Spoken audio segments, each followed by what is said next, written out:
Қарқаралы деген жерде орыстың ақ патшасы 5 шіркеу салдырады. Одан мақсат қазақты шоқындырсам дейді. Сол заманда Құнанбай сынды тағы да 2-3 би болады. Солардың басы қосылып отырып сөйлеседі. Не істесек болады бұны? Патшаға қарсы шыға алмайды, әскерде жоқ ондай. Мешіт салайық деп Құнанбай мешіт салады. Әлі бар соның мешіті. Құнанбай мешіт салады. Қазір сол Құнанбайдың мешіті бар да, тұр да әлі. Анау 5 шіркеу жоқ. Қай жерде екенін де білмейді халық. Қарсыңызшы. 5 шіркеу жоқ түбі.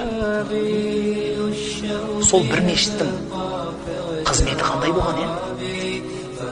Халыққа нұр берген қызмет қой. Халыққа нұр болған, шырақ болған.